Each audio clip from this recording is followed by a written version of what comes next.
What's going on, everybody? Welcome to episode 3 of Game Time at the Movies we're recording this on a Labor Day. I'm Robert Pallas alongside Abraham Trevino. What's going on, man? How's your day off from work? What's up, man? Yeah, it was good. Pretty much was lazy. Yeah? Yeah, I didn't do much. Good for you, man. We all should enjoy our lazy days. We all are at the grind, 365 days a year. Definitely. It's nice for me now. Like I was doing some work today, but not being in the theater environment anymore just feels really good because that thing is a real grind. Yeah. So you're kind of like enjoying because you're your own like self contractor and stuff like that. Yeah. So I mean, you're just like you pick. Well, this is what I want to work, and then you know what? Hey, if I want to take the day off, I can. Yeah. But yeah. And it's great because my daughters are in high school now, and stuff will come up. So like if they ever need me on demand, I'm like, right. I can be there, ready to go. Yeah, and you don't have to be like, hey, can I like leave or I need to request this in advance. Like you could just be like, oh, I'm not going to do it. Yeah. So yeah, I feel like 20 years in the business, I feel like I kind of earned that right to just and hopefully people in your jobs, at some point you get to. I'm not saying everyone should always be a self contractor. It's not something I'm always probably going to be doing, but for right now, it's working for me, and it's great. It was Labor Day, but it was a fun Labor Day for me. Yeah, that's good. All right, so wanted to start off with a cold open, and it's in regards to our whole show and our new format that we're doing here. So this question is posed to you. So I stated for this show I was going to open myself up more to. I'm going to go into college football more. I'm going to get into the NBA once that kicks off in October. I wanted to ask you, Abe, what kind of stuff are you wanting to open yourself up more to on this show? Like stuff that maybe you didn't watch before, or maybe because this is a pop culture and sports show. Is there something in particular that you want to try to dive into more?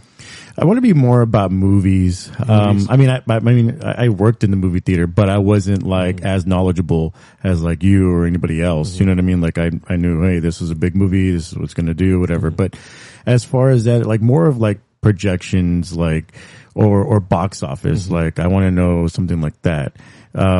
Just because of the fact that our whole thing is movies and sports. So I know the sports. So now it's like, okay, well, the movies, like, let me know. Yeah. Let me do some research on that too as well. Watch more movies, maybe TV shows as well. I saw, cause I know you were talking about, Peacemaker? Yes, Peacemaker, and then, Clayface. That's a movie. That's a movie, right? Mm-hmm. Okay. And then, but I know that I know DC's, but anyway, I just want to be more into like, okay, more variety, like as if TV shows. Can I make a suggestion for you? Yeah. At least maybe for these last part of the months, just because it's been so fun and the transition that's happening right now.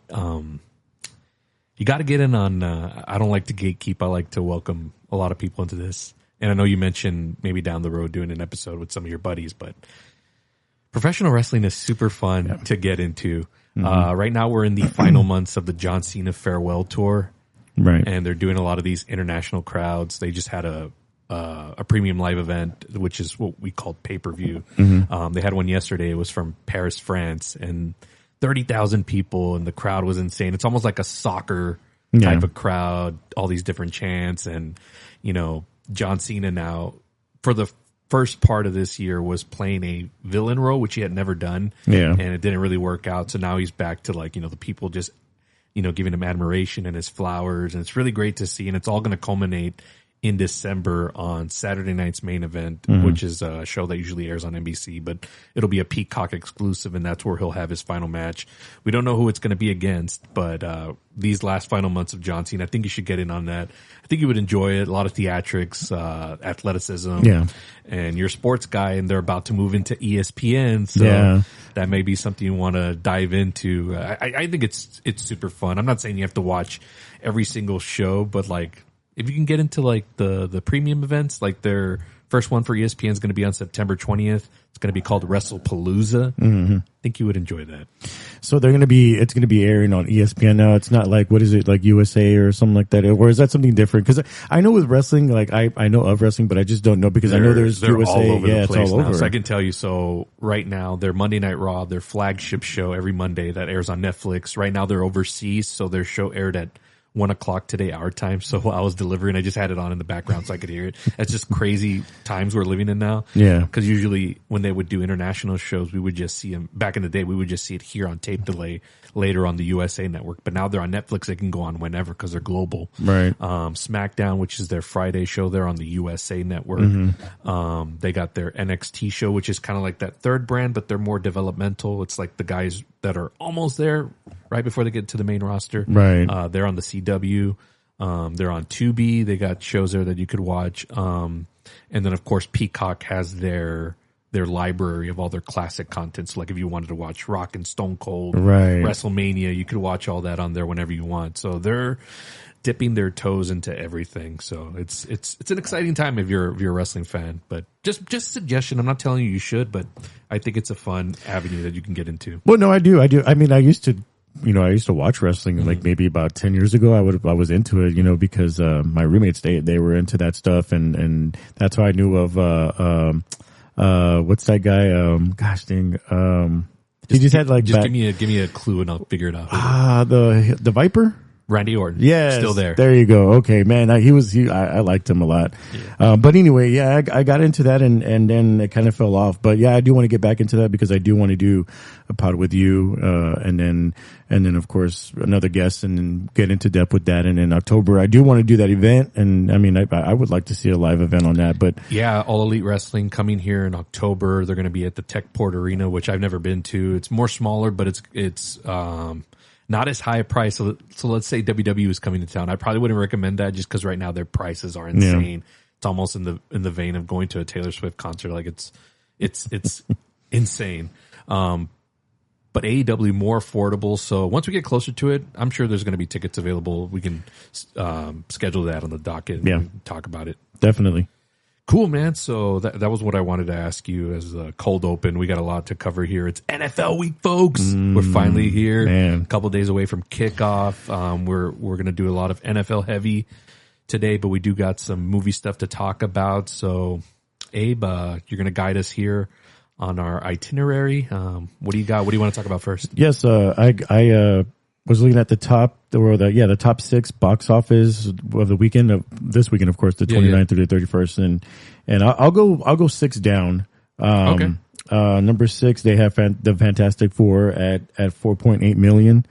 Number 5, they have The Roses. I'm not sure what that's about. I think it's a very loose remake of the War of the Roses, which was a movie with, Michael Douglas. Right. And Kathleen Turner yeah. back in the day. So it's a loose remake on that. I'm not sure, don't quote me on that, but that's what it's about. That one did 6.3 million. Freakier Friday, I still haven't seen that. I got to see it. Me either. It's at 6.5 million, number 4. That's pretty solid. Still, yeah. It's like 3rd or 4th week. I kind of want to watch it. I really, the first one I saw. Lindsay Lohan, man, the comeback. I'm all for it. More like Jamie Lee Curtis. Her too. Well, she's already been on her run. Like she's been back, you know, ever since, Halloween. And then, she had her Oscar turn in, Everything Everywhere All at Once. Did you ever watch that one? I didn't watch that one, but I heard it was great. She's great in it. The movie's good. But yeah, she's kind of been on that run for a while, but seeing Lindsay Lohan, and can I just do a little sidebar on her? Yeah, sure. Like I mentioned this on my show, but man, I'm really happy like that she, more than anything, looks healthy. There was a while where it's like, man, she looked like trash. It's going pretty dark. Like almost like you don't want to see one of those tragic endings to someone who was going to be a big star. But I'm glad that she's turned it around and, she's having this big comeback, and hopefully this leads her into some more roles, more like mainstream, not like Netflix stuff. I'm talking about like, hey, Lindsay Lohan in the next Warner Brothers, studio movie, whatever it is. So happy for her. Just want to say that. Yeah, Caught Stealing did 7.8 million. To me, that's not bad. Yeah, I mean, it's a mid-budget action comedy thriller. I'm pretty sure it didn't cost a lot to make, maybe in the 20-30 million range. So it might not have to do much to make back its value, but I think that's not bad. No, not at all. And then this next movie, I wanted to watch it. I asked you if we were going to watch it, and you said no. But Jaws, it did 8.1 million, and I was like, oh man. And number 1 is Weapons at 10.2 million. Back at number 1. But real quick, with Fantastic Four, I saw something where F1 actually surpassed the 5 Yeah, definitely made more than $500 million. Right. Really huge overseas, that movie. But it topped Fantastic Four. So I believe so. If you look at it, F1, because F1 was just huge internationally. The overseas people don't really care about the superhero movies anymore because Superman's international numbers were not huge, but it made most of its money here in the U.S. But yeah, F1, huge success and definitely more than Fantastic Four, which is not something we would have said like even 5 years ago. Right. Yeah, definitely. Different times, man. Yeah. Well, speaking of Fantastic Four, I actually saw it last night, finally. I saw that. Saw your review on Letterboxd. Yeah, I did the review. Tell me about it. So I'm going to give you my take on it, and then I want your take, because you've seen it twice, right? Yes. And maybe it's just me trying, I don't know, maybe it's just different times, or because of, we're used to the other Fantastic Fours that were released. But anyway, I saw it last night, and I liked it. It was kind of, it's a watchable movie. It is. But I got to tell you, Robert, what's her name? Sue Storm, Vanessa Kirby. I like her. I thought that was a good pick. I liked her a lot. Yeah, and no especially problems with her. Mission Impossible. Nothing at all.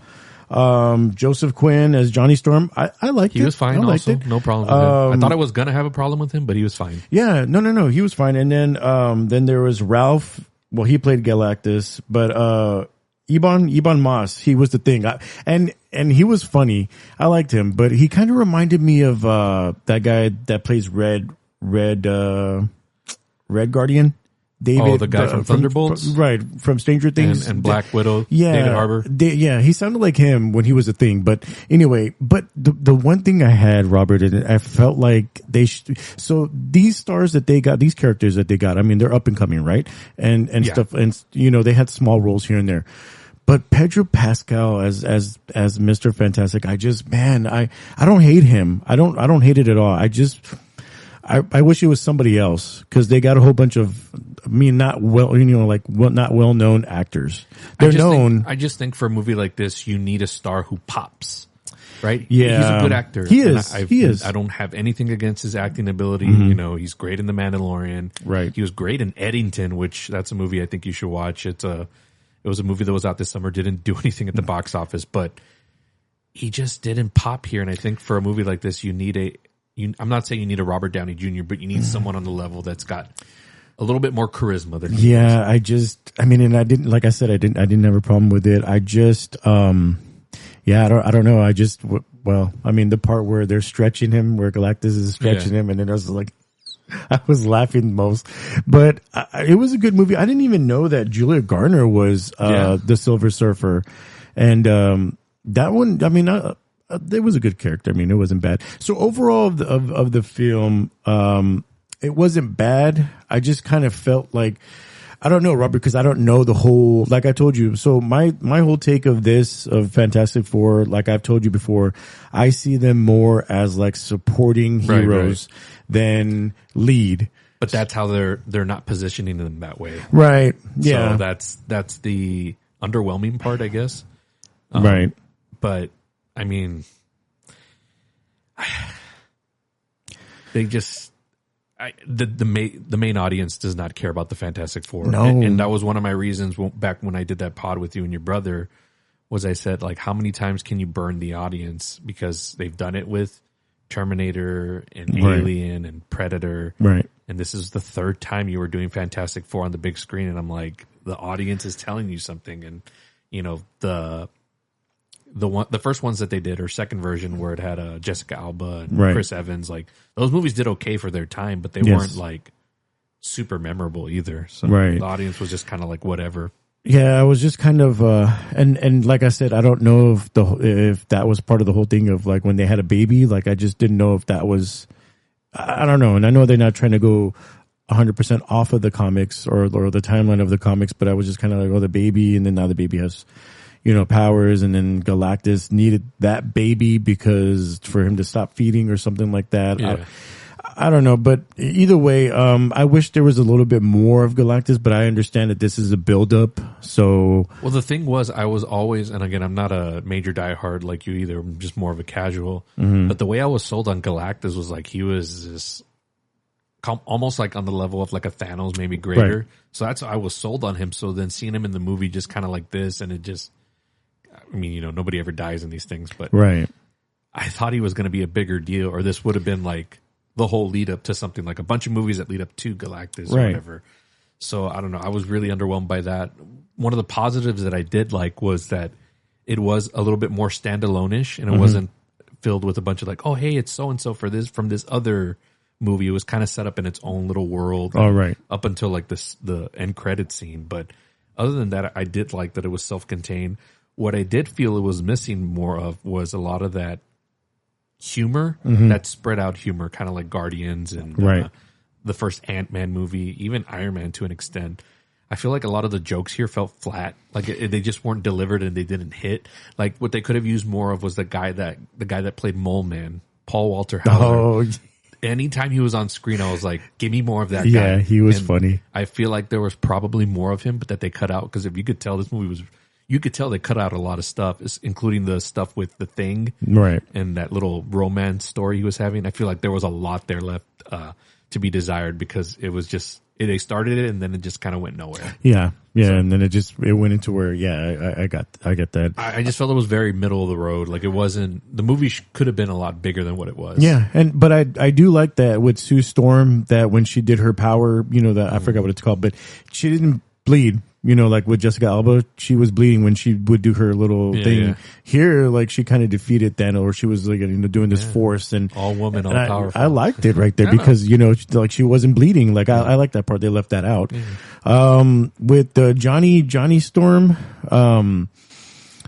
totally different from Chris Evans, because he's supposed to be like a ladies' man, but I like that they didn't see him that way though. Well, this version, Chris Evans, because Chris Evans is a good looking guy. Like, you can play off 90% of that character that way. Here they kind of try to conservative. Not conservative, but they played more into like his smarts, because they're all like intelligent people, right? So they leaned in more into that, which I did like. Yeah, him trying to figure out the Silver Surfer and her code, her language and stuff like that. So. Yeah, I liked it. I mean, I liked it. It's just Pedro Pascal. I wasn't sold on that. Yeah, I saw it twice. Once because I went with my daughter, but what did you went with just one of your daughters or both? The oldest one? Yeah, no, the youngest. The youngest one. Well, how did she like it? Because was that more of? She thought it was okay. I mean, she still hasn't seen Thunderbolts or really anything since Endgame, and she's kind of just been like, this stuff is not really working anymore. But she's also just interested in the lead up to Avengers. I guess she's more in that aspect. Like she got more excited at the Doom thing at the end more than the movie. And she is right, because I got like that too when I saw the end credit scene and I saw the little boy Franklin talking to Doom, and then you just see the mask, and oh man, I was like, yes. So I get that. Okay. And so there was another end credit scene, but it was just mostly like the cartoon or something like that. Or I like that. I like little nuggets, little Easter eggs like that. It was cool. I went to Flicks. I like Flicks because they show how they kind of like Draft House, where they show the movies, the different old retro stuff. Yeah, the old stuff like that. So it was cool. I do enjoy that stuff. I mean, overall, it wasn't. Real quick, this is off topic of that, but I saw the Batman Begins September something, and I was like, I know Robert said no on that one, but I do want to. I don't know if I didn't see the Joker. I didn't see Heath Ledger's on the big screen, so I might just have to do it. Where did you watch The Dark Knight for the first time? I don't know. I might have watched it here. That's insane. I can't remember. Everybody saw that movie. And I saw Batman Begins on the theater in theaters, but I don't know. But that's crazy. As big of a Batman fan as you are, I didn't. How did you not see the biggest Batman movie ever on the big screen? I just wasn't sold on Bill at that time, but now I like him now. But you're insane, man. But I mean, Heath Ledger. I mean, I got to watch him on the big screen. Too bad my buddy here, my colleague, won't join me. I saw that movie, I want to say 8 times in IMAX. But that was back in the prime of the theater days where I could see it for free. So it's coming out on Batman Day. Do you think they're going to have that on IMAX, or is it just going to be something like regular? Because I saw it at Flicks. Look, I would go with you again. If they did IMAX, I can always watch that in IMAX because it's just the greatest thing ever. Which is segues into another movie that's coming out that's celebrating its 40th anniversary, Back to the Future. That's going to be in IMAX. Now, I think I saw sometimes it's going to be in the IMAX, but it's over in Live Oak, which is the Regal Theater, which is a little bit more like when you're heading towards Cibolo. That way. Shirts? Yeah, Shirts. So it's right by there. So they have an IMAX screen. I don't know if it's any good. I had a former theater coworker who said that he checked out a movie there once in IMAX, but that it wasn't impressive. But because if it's IMAX, I'll go. Well, I was gonna throw this out there to you, but I just didn't know because of the distance. Like I know the Evo and Kyle has IMAX as well, and their tickets are a little cheaper. But they have IMAX? They have IMAX. So I was like, man, I wanted to ask you. I was like, hey, if they have it at Kyle, I mean, would you want to? I mean, could do that, or I mean, I'm still waiting to see if maybe the AMC IMAX at the River Center might have it. I know their parking's dumb down there. Those are our three options right now. So right now I'm looking at, if you mentioned Evo, that's one, but if there's someone closer, there's that Live Oak Theater. Yeah, there's I didn't even know that one had. I always pass that theater when I'm going to my brother's, but yeah, I didn't even know they had an IMAX. I think it's sometime in October when that's coming out. So we still got a ways away, but but if The Dark Knight were in IMAX, I'm there, of course. Oh, I'm gonna look it up then. I'll look it up after this and then do that. Yeah, I gotta watch it. So I'm good with the Fantastic Four part, and like I said, I mean, we don't need to spend the whole time on that. So this is coming out on September let me see here. I'm looking at it. 30th, which is the end of the month. But I wanted to get, I know you've seen maybe like these little skits here and there that, I believe, I know Eli Manning has done this. And this is on my watch list, man. Chad Powers. Yes, Chad Powers. And then also Jared Goff did it too, I believe, where he did like a dress up as like that and surprise. Anyway, but this is with Powell. I saw the previews to that, man. And you know what? It looks good. And it's Apple TV. So I'm like, shit. No, it's Hulu. I don't but it's also on Apple, right? No, it's just going to be on Hulu. It's a Hulu exclusive. Gosh damn it. Okay. Well, now I'm going to have to get that because I actually do want to watch this. It's only going to be 6 episodes, so I might just get it for that. I'm going to watch it. But, so give me your take on this. I mean, I want to watch it. So I heard about this project, I want to say like a year ago because, Glenn Powell was kind of rising up after Twisters. Yeah. So immediately right after that, there was a lot of stuff that he was signing up for. Usually when a movie takes off like that, you start to see like what projects are going to be into next. So he's going to be doing a J.J. Abrams movie soon, and all these other ones. The Running Man, which is coming out in November, and then there was this like Chad Powers, but it was going to be a Hulu streaming thing, and I'm like, interesting career choice considering like he's ascending to being like one of the next big like movie stars on the big screen. But I like that he's everywhere. He's not your typical movie star, meaning like the mystique, like he's kind of out there. Like he was there for College Game Day. I was watching him a little bit this week, and he was there out there with the crowd and everything. So he's more accessible. Like you wouldn't see Tom Cruise doing that on the regular. He keeps it a little bit more laid back. Right. But he's everywhere. So I'm excited for it. Again, when you have an actor with the charisma that he does, it makes the premise pop more. Because they could have put any Joe Schmo in this, right? Because you're disguising him and he plays football or whatever. Yeah. But it's Glenn Powell doing it. I don't know if you ever saw the movie that he did, Hitman. That one's on Netflix. He was kind of doing like the disguises. Different disguises, so right. He's kind of like got a little fetish for that a little bit because he can do on different voices and different accents and stuff like that. So I'm super excited for this. You said 6 episodes. That's perfectly fine for something like this. I like that. Yeah, and it's 6 episodes. So I was like, I definitely want to. I want to watch this because I mean, like I said, but have you seen like when Eli Manning did that or something like that where he dressed up something similar to that? Okay. I don't know if I saw like the full segment, but I saw that there was some connection there. That Yeah. So I'm excited for that. But yeah, hopefully, so that comes out to September 30th. So I definitely got to get Hulu now. I believe, what is it? Disney has Disney, Hulu, and HBO Max. I might have to do that so that I can get into, I can knock out the Peacemaker. They got like a bundle for like $16.99 or something like that. I thought I saw $29. Well, that's if you want to do like the ESPN one. Or is it like the, ad free?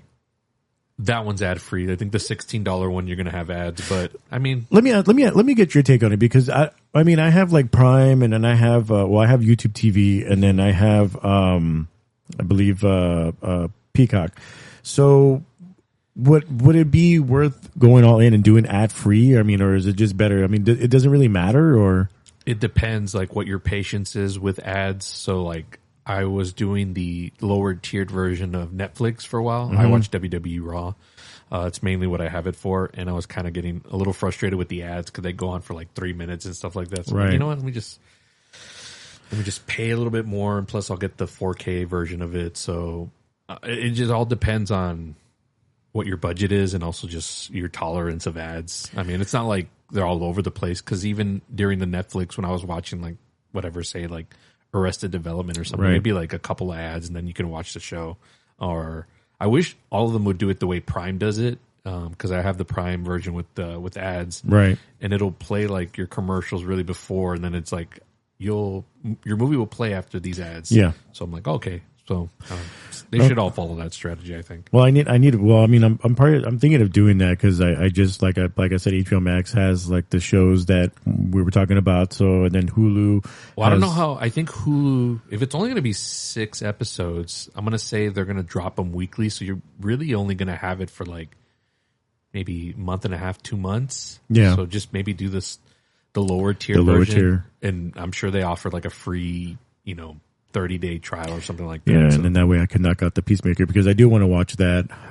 So okay, all right. Well, I know we haven't watched this movie, but I wanted to still. I know we had talked about watching this movie. I just want to know if it's still going to be a movie that's going to get watched. It might be on a Tuesday premiere, and this is definitely a Tuesday. And this is The Conjuring. So The Conjuring Last Rites. Last Rites. So it comes out this Friday. It's got Vera reprising her role as Lorraine, and then Patrick Wilson. And so I told you this too as well. I think I watched the first one. Mm-hmm. And then I saw their spinoff of, they did the Annabelle, right? Annabelle's in that. Well, it's all the part of that universe. Yeah, that universe or whatever. World. And so then I saw The Nun. I saw The Nun 2. And then I saw the La Llorona. And how was that one? Cause I've heard all the, us being Hispanics, I heard about that myth, like my whole life. It wasn't bad. But I mean, it was all right. It was all right. I mean, it's a movie. Yeah. I'm just glad they left it at that and they didn't add on. You know how this is like La Llorona, like 15. It's like, gosh damn, like it's the same stuff. Anyway, I don't think it did that well either. So yeah, I don't think so either. But it was just your typical like. Anyway, so what are you thinking, Robert? Like, is this going to be like a watch or a pass? I mean, we're going to watch it, obviously, but are you talking about a watch or pass for the audience? I want to say like for the audience, because I mean, I don't know. So the first Conjuring I thought was really well made. I'm not a horror guy, but I would put it in my top 5 or 10 of greatest horror movies I've ever seen. Right. Usually the way it works for horror movies for me is like if I'm stuck thinking about it for the next couple of days, like a Paranormal Activity, like that movie haunted me for like, like I was scared shitless after that. Like any little creak in the house, like what is that? Just those types. So same thing happened with Conjuring. Never didn't see the second one, and I remember the first 2 movies did really well at the box office. Right. And then the third one happened during COVID, so it was straight to HBO Max. Right, yes. So, because all the movies were doing that, right? Or same day, like theater and at home. So I watched that one at home, and I found out that one was very boring. Like it wasn't even memorable in the sense, like I don't even remember really what it was about. This one, it's like they're going back to like, they're going to throw everything against the wall because it's quote unquote the last one. But so I think people are going to go out. It's, Friday night, everyone's going to go out for their scare of the week. I'm thinking maybe 35 to 40 million opening weekend, but these movies are usually front loaded unless it's something like a Weapons where it's like very well received and, kind of something out of the ordinary that we haven't seen before, a little bit more mystery because you kind of know what you're getting with Conjuring, right? It's like the demons and your jump scares. Weapons was more like, well, what is this? This could really be anything. And so there was that curiosity factor. This is the 4th Conjuring movie, so you kind of, what you're in for when you're going into it. So it'll do well opening, and then I think it's going to fade out quickly. It'll be like maybe like a Megan 2.0 maybe. Well, Megan 2.0 flat out bomb. I don't think it's going to do that. I think The Conjuring has a well established fan base. Megan was kind of like maybe like a one-hit wonder kind of thing, where it's like, this was all right. We don't really need a sequel or franchise out of this, but that's my thoughts on it. And this is going to pop off. What do they call it? Halloween Eve or something like that, like the month of September. I didn't even know that, but I saw it on Facebook you're gonna where see they call it like Hallows Eve. You're going to see a bunch of like horror movies coming out. Most of them will be bad, and then some will hit. This one will be a hit again, opening weekend, and then it'll fade out. I'm not looking forward to it just personally because I'm not a jump scare guy. Even when we were watching Weapons, I don't know if you've seen plenty of movies with me. Like I'll cover my ears. It's not the material that scares me. It's just the out of nowhere. I don't like having that. We're getting old and age. I don't like having that anxiety build up. Well, I don't know. I don't know about you, but I know you do that. I saw that at one time. I'm not ashamed to admit it. No. But with me, I'll look over here because I know something's gonna happen, and so I'm looking, I'm looking off, and then when I hear it, I'm like, oh shit, they got wrecked. So, real quick, I want to tell you something because you were saying something about Paranormal Activity, and real quick, funny thing about me is when that movie, I was scared shitless to where when I took a shower, shampoo and everything at that time was going in my eyes because I just was scared shitless. But yeah, no, I wanted to share that. But anyway, yeah. So, well, I guess we'll see, right? I mean, The Conjuring's going to have your typical jump scares. Yeah. In Weapons, it was at least creative because, the movie's been out a little bit, folks. So if you're hearing this, if you haven't seen Weapons yet, that's on you. But the jump scares in Weapons were good because the ant lady would pop up literally out of nowhere. So they were good when they got you. So it's shit. It scared me, but it was also okay, that was good. Yeah. Not where the character's wandering around and just another man steps in. Something stupid. Like your typical, that something's going to happen because they're being, yeah. Oh, well. All right. Well, we'll give that review when we watch that movie as well. Anything else in the movie world? Couple of, we're starting to see the more prestige movies there's a lot of fall festivals going on right now. So a little bit of reviews are coming out about some movies that I'm looking forward to. There's one with Julia Roberts and Andrew Garfield and The Girl from the Bear. Mm-hmm. It's going to be a scandalous, university, Me Too kind of movie. So I'm interested in that. There is a movie coming out with George Clooney, Adam Sandler, more serious about a movie star. There's stuff coming out about that. So, the Julia Roberts one will be a theater exclusive, I think. Right. But the George Clooney one's going to be on Netflix. So a couple of movies that, I'm looking forward to that we're going to talk about once the Oscar race gets going. I saw a preview to one. I don't know if you would be interested in watching this. It's with Colin Farrell and Margot Robbie. Yes, A Big Bold Beautiful Journey. That was on my fall preview show. And I'm not really big on those movies. I'm kind of no. But I actually saw that, and it kind of reminded me of this one movie. And I don't want to spend too much time thinking about it. I'll have to come back to it later. But it might have. I think it was with what's his name? Dang, I'm trying to think of Deadpool's wife. I forgot. I don't know her name. I know who you're talking about. I can't get her name at the top of my head. And she's where she goes back in time or something like that. Where hers. I don't know. Anyway, but it reminded me of that movie, and I want to watch that. I like Colin Farrell too. Yeah, Colin Farrell's going to have a big fall season because he's got that one, and then he's got one where I think he's like a gambler, and that's the one they're talking about that he might get an Oscar nomination for. So, again, a couple of these movies, if you're interested in them, we can check out some of these, but they're going to be movies that are going to be talked about all the way to I believe I think the Oscars are in March or maybe late February. Well, we have a show buddy now, so I gotta, anything to watch, so that way we give these reviews, our listeners want to hear it. Well, that's about it, and then, but yeah, I'm good on the movie front. All right, so are you ready to shift over to football, baby? Football, to our sports talk. And folks, just to let y'all know, like Robert said, there is going to be NBA talk and stuff like that, but it's not going to be full throttle of we're going to give you every single thing. We're just going to give you basically the knows, what you need to know. Hey, MLB is happening right now, but right now the race for the pennant, it doesn't start till October. Yeah. So we'll get into that a little bit. Basketball come up, but right now it's the start of football. It's the start of college. Tonight is the game of North Carolina. I'm hearing that UNC is favored, even though TCU is a strong team. So this is exciting for you, buddy, for tonight. I'm glad to experience that with you. Now we're going to talk sports. Real quick, I want to talk college. I want to talk the Texas game.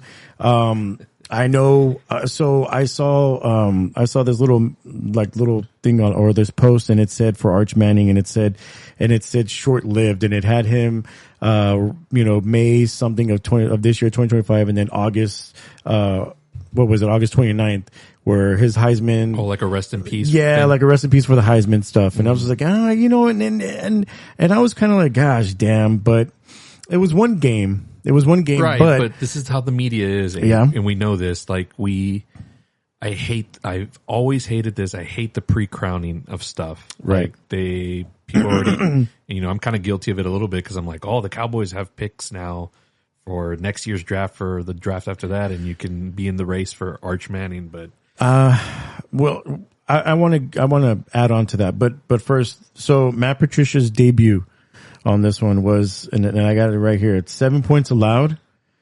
He had a huge goal line stand. Jermaine Matthews had the interception, and then he held the Longhorns they were 1 of 5 on 4th downs, and this is the first time for him being a college coordinator. So this is from your alma mater, your Pats and all that stuff. So, I mean, what did you think? I mean, and I got to ask, because I'm going to do this. Did you even know he was? So let me set the stage for you. This is why I have you, Abe. I don't know all the specifics on college coaches and where they go. Like, I know Stark or Sarkisian from, like, I know him. I know, freaking, who's the guy like Urban Meyer and Urban Meyer, even the guy Day from Ohio State. What's his name? Is it Ryan Day? Yeah, Ryan Day. So I know the names, right? But sometimes, like, I know Matt Patricia, but I don't know, like, where he went after he was head coach. So let me set the stage for you. So I woke up a little late on Saturday. I forgot that this was going to be an early start. So I was like, I woke up and I was like, I already had the alerts on my ESPN app, like, oh, whatever, UT. And when I was like, oh, shit, is the game already on? And I was like, let me go to the scoreboard. It was like 0-0. So I'm like, okay, cool. I'm not missing much. Let me go into the big room in my living room so I can watch this on the big screen. And Texas had the ball, and it looked like a defensive struggle. And right away they showed, like, Matt Patricia was the defensive coordinator, and I was like, this makes absolute sense why the score is what it is. Yeah, and it's like, this is an NFL style defense. And I'm like, this is going to be a tough game for this kid. Even without, like, once I saw that, I was like, this kid's going to have a hard time. Yeah, he's going to have and it's funny because they called him Ozempic Patricia because he's all thin now. Yeah, even my dad was like, that wasn't Matt Patricia. I was like, yes, it was, Dad. Like, he's like, no, he was skinny. I was like, well, people lose weight. But once I saw that, I was like, dude, like, I know people are going to discredit him because he failed as a head coach, but he was a defensive coordinator for the Pats for a long time, so he was great. That is a huge get for Ohio State, and that will put them in position to be there in the end once they get into the tournament and all that stuff. And you could tell that this was a defensive game because Manning only threw for 170 yards, and then Julian Sayin only threw for 126 yards. So if Manning didn't throw that pick six, I think this. Maybe it would have had to been like a field goal, maybe to get, or this would have gone to overtime at least. Yeah, but once I saw Matt Patricia, I was like, okay, like, yeah, we can shit on him, Arch Manning and everything. I shitted on him on Facebook. Yeah. Only just because of the overhyped stuff. I think he's going to have a good season. Yeah. But people shouldn't sleep on the Matt Patricia thing because that's going to linger for the whole season for Ohio State. I like Matt Patricia, and I sent you that meme where it had Arch Manning turning into Bronny. Yeah. Right? So, but I know that everybody's already like getting like, oh, well, and I saw something where, they were like the Cowboys, they're not going to get him now. And I'm like, they need to stop with that. But, it's one game. He could still end up being that conversation, but I mean, you got to give, defensive coordinators are due, and especially who it is. Like, but I just, and then I was watching, and the whole time I was just like, gosh dang, like Manny couldn't do shit. Yeah. Like he was uncomfortable. Yeah. His mechanics were bad. Like he wasn't set. He was throwing a lot of bad passes too, but that's what, he wasn't ready for a NFL style defense. Right. So like, let's say he gets into the draft for next year. That's what he's going to be dealing with. Yeah. So I don't know. It was good for him to get into the fire like that, but to people that were going to think like, oh, he's just going to be standout and didn't pay attention to, like, even the media is like, should have said like, he's going to face a Matt Patricia style defense. That guy wants Super Bowls with the Patriots. What are you fucking talking about? Like, yeah, and it was just defense the whole time, which is good, but you also want to see, score, like, like I said, I love defensive struggles. I know a lot of people don't like that, but one of the reasons I'm turned off by college is because I hate seeing these games where it's like, because usually, like in the past, Texas would maybe open up against a nobody and it'd be like 55-10 or something like that. Yeah. No, I like this. My dad said that college should start doing this now. Start right off the bat with like 2 top-rated teams, and especially when you have like a good coordinators like that, and you see a defensive struggle. Let's see who grits it out and can score, and it may not be high scoring, but let's see who can gut it out and get it done. Ohio State, props to them. Yeah, I don't like them. Like, I'm a Michigan guy. But I'll give them their props. Like, they were the better team. They actually were. Do you see Manning like kind of pick it up from here? Oh yeah, like I don't know do you know who they play next? Yeah, it's like some low school. Just watch. Like they're gonna they're gonna have to do some what is it, like rehabilitation for his image. So right. So then just watch. You think it's all out, like 65 is like 3, yeah, and then it's like, oh my god, that reels. Like, see, it was like, but what we're really gonna, question him on is like those top rated teams. Yeah. And going into it, like Ohio State won the national championship last season, right? They did.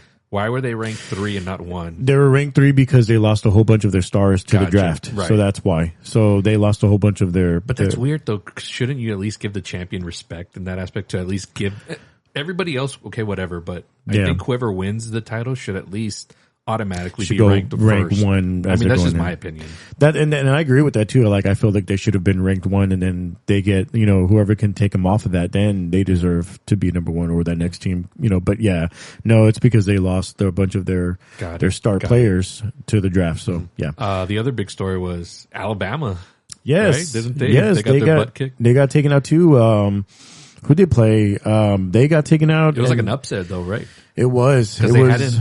I think I read a stat somewhere that they hadn't lost an opener since like 2001 or something like that. Yeah, they don't have Nick Saban, so they don't have the Saban on there. But yeah, they lost 2, and I think they only scored like 10 points in that game, which is odd because they're always nobody's afraid of them anymore. Nobody is. No.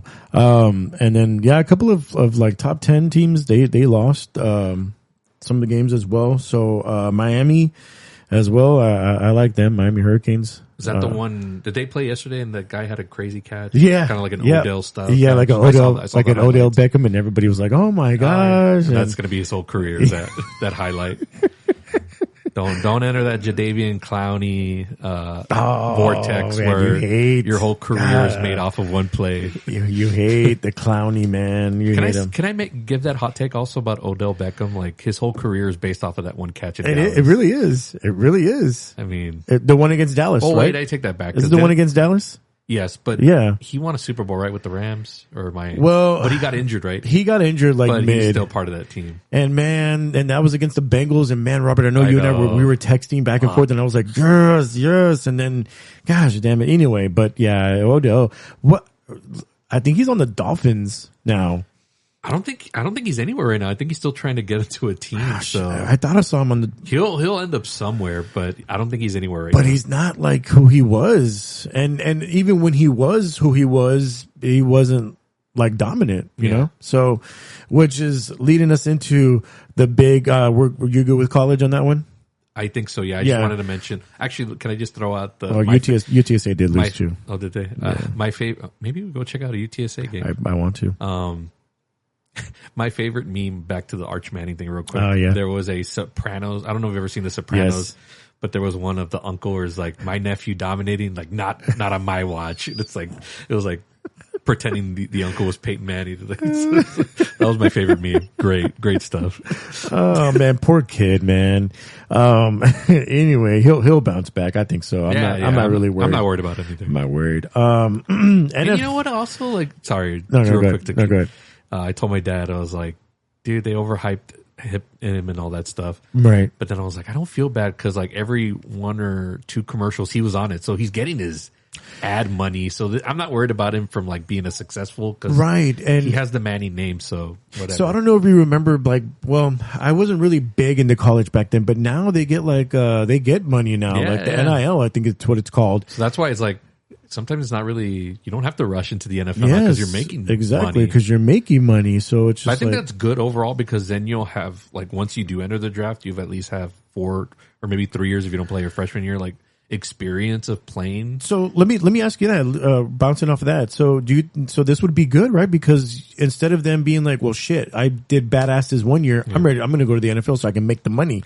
So you think now with this, it kind of holds them back to where they do maybe like 2 or 3 years. And then also they build up that confidence. Cause like, for example, who is it? Brees Hall. That's like 19, 20 and he's already in the NFL. And you know, people are already giving him shit. Like, dude, like you can kill, especially now with today's media and all that stuff, you can kill kids' confidences like real quick. Well, Brees Hall, like to go off of that, he wasn't even draft. Like I got him in the 7th round in fantasy. Like, and usually I think maybe last year he was like one of the top 5 that was taken. So yeah, I get what you're saying.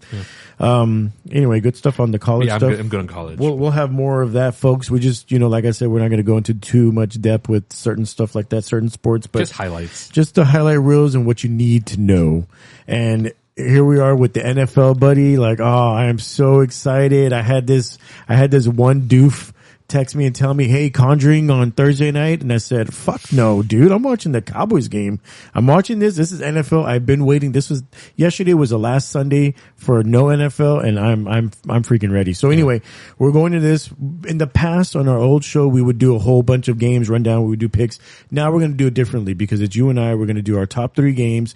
Why we want to watch this game, what's it to look for. So, I can go first and then, or if you want, actually, you know what? We'll go ahead and let you go first, with your games. Well, let me ask you, what is one of your games, the Cowboys Eagles? Okay. So we should lead off with that because that's the first game that happens Thursday.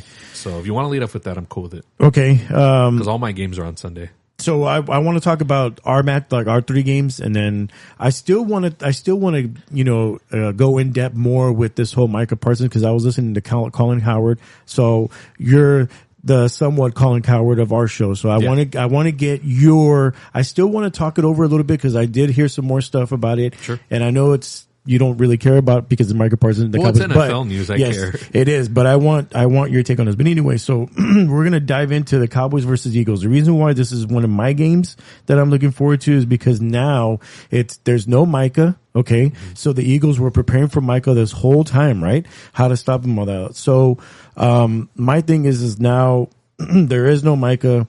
So now this should be dominant for the Eagles. I mean, and I'm not saying that the Cowboys defense is going to be some kind of joke. I think they're going to put up a little bit of a fight. Mm-hmm. But the Eagles are coming off the champion, and you always say, are they going to have that hangover, So it's never the champions that I'm worried about the hangover. It's the losers which was the Chiefs. Super Bowl. Yeah. So so the Cowboys and Eagles, I really think that this is going to be more of like what's to come in the season. Dak Prescott. Now he got an added weapon in George Pickens. Mm-hmm. So I think this is going to be, I know our running backs are not, I mean, they're average, but they're not like, dominant or someone to kind of look for, you know what I mean, to guard. But, I like this game. This is my game because this is the whole old school of Cowboys Eagles. Mm-hmm. Now are we picking winners? Like how we did? Absolutely. Okay. I mean, we don't have to keep track. We can just make our picks. Okay. So I'm going to go with the Eagles on this one. And I was going to go with the Eagles with Micah or no Micah. Right. So I'm going to go with the Eagles only because I don't like Schottenheimer. Mm-hmm. And I could get proven wrong. Maybe. I don't know. We'll see. Matt Eberflus, his defense, he got rocked in the preseason. I know it's preseason, but still he kind of got rocked and we'll see. Maybe he's probably a better D coordinator than he was a coach. So I could be wrong on that as well. And then I want to see how the whole defense transitions now because Diggs is probably not going to play. You just extended Bland and you got, I can't even remember the guy that we got from Green Bay. But anyway, so now can we stop the run? Are you going to stop Barkley? Is Barkley going to, and that's my thing is the Eagles are going to come in. They just came off that Super Bowl win. They got stronger. Their guys are healthy and they had a good draft. So I know they're playing, in Philadelphia. So I'm going Eagles on this one. Okay. Couple angles I want to come at it from. It's banner night. I know you haven't experienced this in 30 years, and especially in Philadelphia, that place is going to be rocking. And the last time that they were post Super Bowl that they won, that crowd was real quick to turn on Nick Foles. So, I mean, and the crowd's kind of already behind Jalen Hurts already from an underdog standpoint because the way he's getting disrespected in like lists and stuff like that, they're not putting him in like top 5, top 10 or whatever. So Jalen Hurts is going to come out swinging. Saquon's, I think, going to have a huge game. And what a terrible spot for Brian Schottenheimer. Thursday night, NBC Bright Lights. This is your first gig as a head coach. I mentioned this a lot. Clock management is going to matter. So there's going to come a point, maybe it may be competitive for a little while, but there's going to be some mistakes and kinks to work out as far as like, well, why did he go for it there? Why did they punt it when they could have gone? It was like 4th and 1 or whatever, just, you're going to see a lot of stuff like that, but it should be a pretty convincing Eagles win. I'm thinking like a, 34-17 in that range, something like that. But it's Eagles night. They got a lot to prove now. Again, that fan base is super fickle. Like they'll turn on you real quick, no matter how successful you are. So I got the Eagles as well. Nice. All right. You want me to do all mine, or you want to go back and forth? We can go back and forth. Okay. So let's shift to my first game of the week. So again, we're each choosing 3 games each week that we're going to dive into, and then we can still do picks and not keep standings, but at least go run through the lineups for like real quick. Yeah. We can do that. So, but these 3 games for sure, each of our picks we'll deep dive into. So, Mike Vrabel's and my New England Patriots at home against the Las Vegas Raiders. Pete Carroll, Tom Brady looking overhead. What's his name? Chip Kelly, the offensive coordinator. This is going to be a very interesting game. And the Raiders are going to be a team that's going to be scrappy and going to hang around and going to be annoying. So I think it's going to be a struggle. I'm looking like at a 2017, 2014 type of game. I'm picking the Patriots only because I think Mike Vrabel's got a little bit more of that. He's more of that veteran Dan Campbell type. But he was like the first one to do that like type of like culture changing, and he was very successful in Tennessee. So it's not like just like, oh, it's a former Patriots player turned coach. Like, no, he's proven that he's a good head coach. And Drake May in his second year, is he going to ascend? He was doing it pretty well with a very bad offensive line and just basically horribly run team last year with Gerard Mayo as the head coach. It was very bad for my Patriots. But now that there's structure here, I'm expecting them, with a good draft, a better improved offensive line, Stephon Diggs added to the mix. So Drake May's going to have some weapons. So, but I'm looking forward to this being like a knockout, drag out. Pete Carroll is scrappy, 2 alphas with Vrabel. I think it's going to be a fun watch, but I am picking the Patriots to win this. I think it's going to be one of those underrated games that like is not going to be shown anywhere, but people are going to be like, oh man, that game should have been on like the CBS 12 o'clock rundown. What are your thoughts on this game? I like Vrabel. I like him a lot. I like them in Tennessee, and I wish the Cowboys would have gotten him as for the coach. I do like Drake May, and I like Stephon Diggs too. And they have a decent defense with what's his name, Christian Gonzalez. I like the Raiders. I like with Ashton Genty and Brock Bowers and Max Crosby, and then they got dudes. Coop is back, and I like the quarterback Geno Smith, and and Pete Carroll too. And apparently they were also.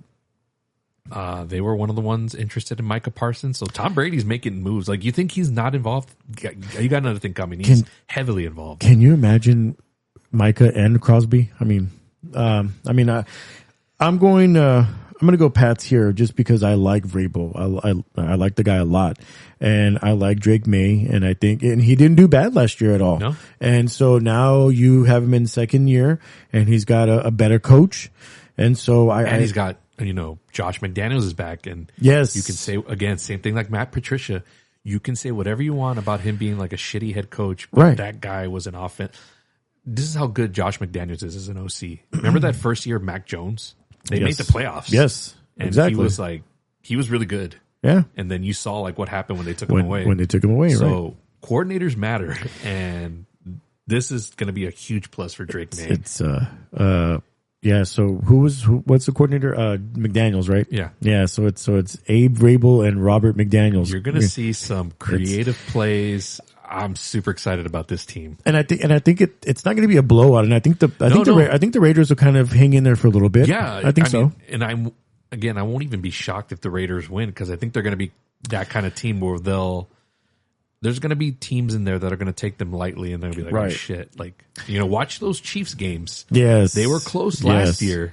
You don't think Pete Carroll's going to have something up his sleeve? Like, no, I will knock you out. He's going to be like he's probably does like the little weasel. The AFC West, from a coaching standpoint, is just unbelievable. Sean Payton, Pete Carroll, Jim Harbaugh, Andy Reid. Those matchups, those divisional games are going to be like some of the best this season. Right. That I'm looking forward to. But yes, Patriots, yes, they're my team, but I have reason to be excited. McDaniel's back, Vrabel, the culture's going to change. Like, New England, you should be very excited about this. Yeah, I think this is going to be a good game. I think so. So, all right, let's go to your next game, buddy. Lions and the Packers. This is Hutchinson versus Parsons. Parsons making his debut. He's going to get a shot in the back to help him out before the game.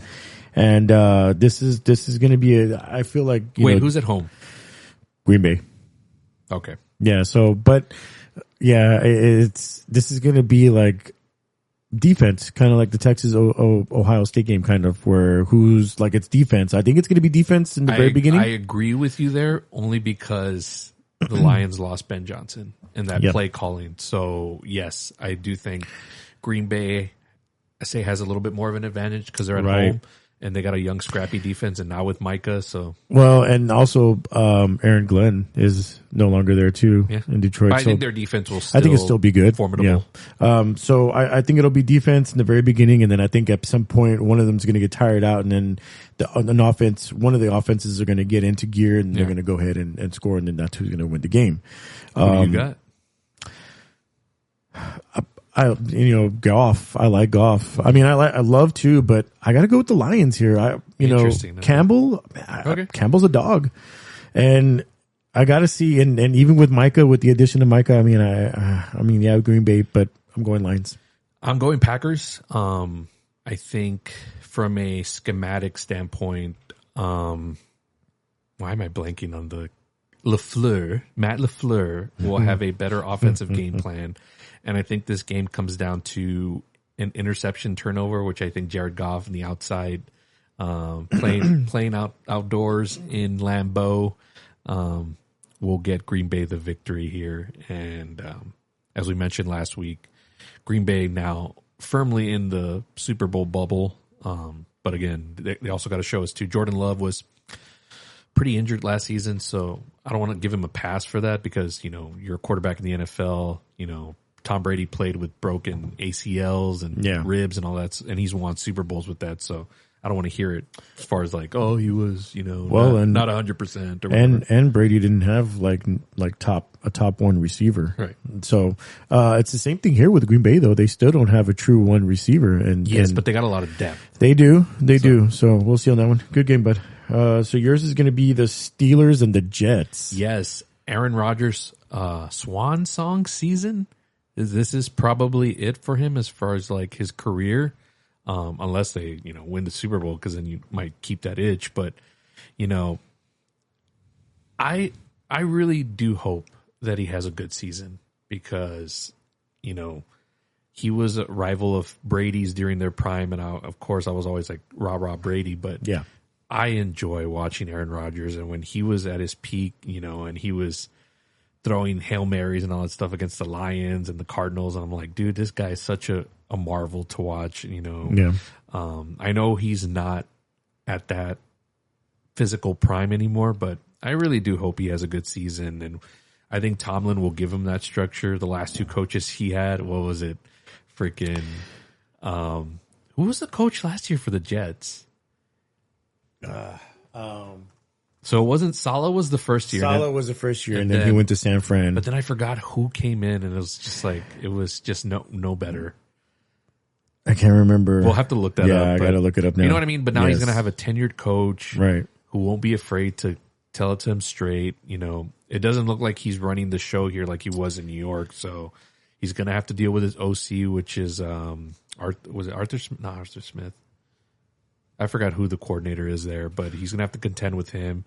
You don't see any of Aaron's guys there, like a Lazard or you know Randall Cobb, anything like that. So right, I think, and he was also named a captain today. Yes, he was. So I think the team is being more accepting of him, and I haven't heard any negative stories coming out of Pittsburgh. No, as far as like you know his behavior or anything like that. So I really think he's dialed in, and he knows this is it. So I think there may be a little bit more in his play. Mm-hmm. Now, is it going to be MVP level?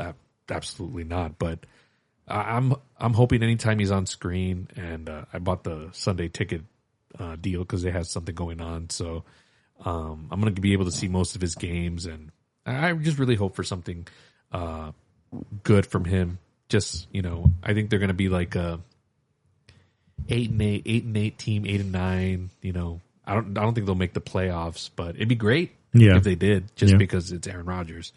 On the Jets side of things, Aaron Glenn coming over from the Detroit Lions, but we're gonna see if he works as a coach. Just because you are a good coordinator doesn't mean it translates into being a good coach. And we can say the same for Ben Johnson.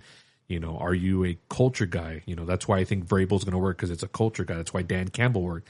He's a culture guy. But you also have to have those coordinators too. And, you know, we know Aaron Glenn's going to have a solid defense, right? He'll have more of a hand on that. But on the offensive side, you got Justin Fields. It's going to be more of a run-first team. And I think, you know, Aaron Glenn's even been out front about that. They're going to be all running. I see the Steelers winning here, but that scrappy defense, you know, it's all going to be how Aaron handles his defense. You know, he's got the weapons, so he's got a DK Metcalf there. He's got a solid run game, so we'll see. But I'm picking the Steelers. Yeah, I'm gonna go with the Steelers as well. I'm not gonna talk too much on it, but yeah, I think the difference between now Aaron Rodgers' Jets and Aaron Rodgers now is when he was in New York, he had that freaking rock star life, you know, like he was at games, he was basketball games. Bigger than the franchise he was like, it's me. Like, I don't need to listen to the coach. Yeah, like I'm here and this and that, and so now here I haven't heard shit. Yeah. Like he's been kind of like low profile. So I think that's good for him. Would it be crazy if it went the exact same way of Brett Favre? Because remember, he leaves Green Bay, he goes to the Jets, it doesn't work. He goes to Minnesota and almost gets them to the Super Bowl. Right now. I don't think it's going to be like that, but if it can at least be a really good season where it's like, oh, Steelers are actually must watch, I think that would be awesome for the league and for just fans in general. I think so. I wish they would have kept George Pickens because, I mean, you had George Pickens and DK Metcalf, then he really had some weapons. And I was really glad that they didn't go and get Devontae Adams. You know what I mean? Because you know how they did that with him going to the Raiders. Right. So I think this might be good. He has a good tight end, Freiermuth. Jalen Warren just signed a 2-year extension, so that's going to be good. He's got his running back. And so, I don't think you said 8-8. I think they might, or would it be 8-9 or something. 8-9 now with the 17th game. Yeah. I say like 10-7. Damn. Okay. I say more 10-7. They're more 10-7 than the Cowboys are. That's for sure. Well, I mean that goes without saying, but I mean it's still a tough AFC. It is, but especially their division, and we'll get to my third game in just a bit. But I mean the Steelers defense. I mean TJ Watt. Yeah, but I mean like, and they were in play for a Micah trade. Were they? Yeah, they weren't really offering much though. Yeah. Okay. So anyway, my last game is going to be this. This is a good one right here. Ravens and the Bills. Ravens. Wait, do you want me to go first? Because I think that's a more juicier game to leave for last. Yeah, go ahead. As opposed to my third game. Your Browns and the Bengals. Yeah, sure. So that's my third game. And I'm looking at this more at like as a big picture thing, not more of the matchup. So Cincinnati Bengals, you got your offense intact. Higgins, Jamar Chase, Joe Burrow. I think who's going to have an incredible season. Yep. They locked in Trey Hendrickson, which is good. I still think their defense is really awful. So it does help to have him, but I don't think this is more, your offense is going to have to win shootouts. So I think they're going to have a really good regular season. Where I think Cincinnati's going to struggle is down post Thanksgiving. You know, you're you may have injuries on the offensive side of the ball, and your defense is not going to be able to come through for you. Yes, you'll have Trey Hendrickson will make big plays here and there, but the key for Cincinnati, if they want to make a playoff run, is they cannot go on these like past couple of seasons where they start slow and then get real red hot towards the end, and then by the time it's too late because of their record. Right. So for them, I'm looking for them to get right off the bat. And I think Joe Burrow knows is like, man, we need to start smashing teams early to at least get themselves a good record in the conference. First of all, you want to win your division because you got Lamar in Baltimore and then Steelers. If Aaron Rodgers ends up being what I think he can be, right, that's going to be a hard out to win that division. So for me, I'm looking at Cincinnati starting off strong here, putting those past slow starts in the rearview mirror. Joe Burrow's got to lock in real quick, and I'm sure he's going to have like a big team meeting like, hey, guys, I'm real sick of the media talking about us. Oh, don't worry about the Bengals. They're going to start slow. Right. Let's change the narrative. We locked in Trey Hendrickson. Let's get the morale up. And then from the Browns, how long until Shedeur? Shedeur is going to have to get a shot at some point. I think they're going with... Is it Flacco? Yeah, Flacco. So... And they traded Kenny Pickett. Yes. So it was 6 on the roster. There's another guy that they have. They're down to 3. Are they? Because, now it's Flacco. I don't know who the other guy is. Dylan Gabriel. And him, Shedeur. Yeah. And then what the hell are they going to do with Watson?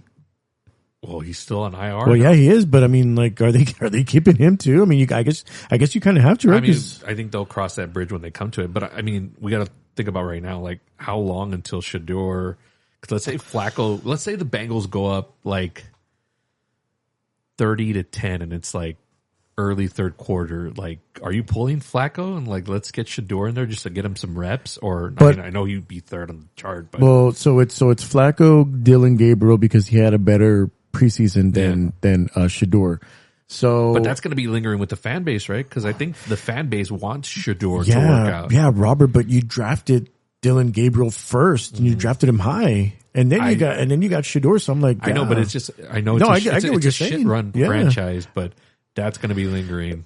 But like, what the hell? Like 6 quarterbacks, like shit. And they traded. So what if they didn't trade Kenny Pickett? You know, I mean, I get what you're saying though. So do you think? I mean, I guess it's the NFL. Anything can happen. So do you think that they would jump Gabriel and put Shedeur in there and be like, hey, let's see what this kid's got? I think that's their storyline this season, right? As each game progresses, or maybe the Browns just don't care and they're like, oh, we'll just consider this a lost season and we'll get a high draft pick next season. But man, as far as like a winner for this game, obviously I'm going Cincinnati.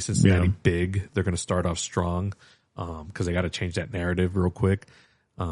I just thought it was interesting as far as like big picture storylines, which is why I had this as a game of the week.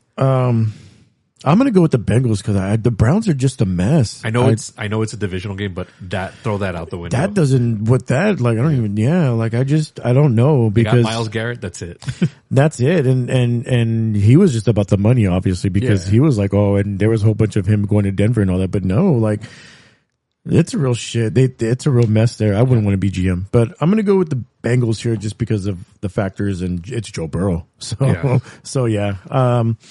My big one is the Ravens and the Bills, though. Back to that. Sunday Night Football. This is Bills Mafia. This is Josh Allen. It's a revenge game also for Baltimore. Yes, for Baltimore. Man, you know what, Robert? Gosh, and this is going to be hard because now, we always talk about this, and you said that you were on the bus and then you dropped off because he just doesn't show up in the playoffs when we're talking about Lamar.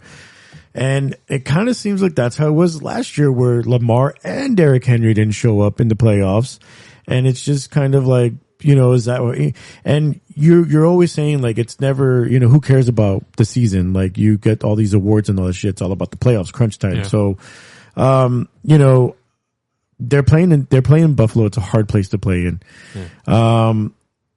I'm obviously going to pick the Bills here. I think Josh Allen's going to have a huge year this year. I think this could be the year, right? Mm-hmm. And so I'm going to go with the Bills. I think it's going to be close. They both have good defenses.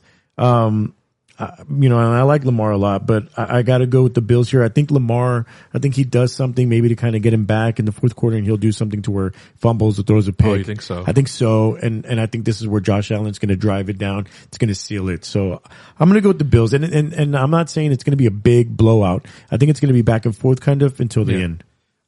This is a sidebar real quick, but we didn't put it on the docket, or I don't know if you have it there, but are we putting our Super Bowl prediction on here? So I know we did a test one on the pilot, but no, I can now. We'll do that once we're done talking about the games, but and this ties in because I'm keeping my Buffalo Tampa Super Bowl 60 pick locked in until November, unless stuff happens. But I think Baltimore gets their revenge here. I know I don't trust Lamar, but that's playoffs. I do think he's going to have a really good game here and a bounce back. And I know they're in Buffalo, but I just think, and Buffalo's going to have an awesome season, but I do think they start off with a loss here because Baltimore's got more of a revenge factor in play. Did you just say Buffalo loses? Yeah.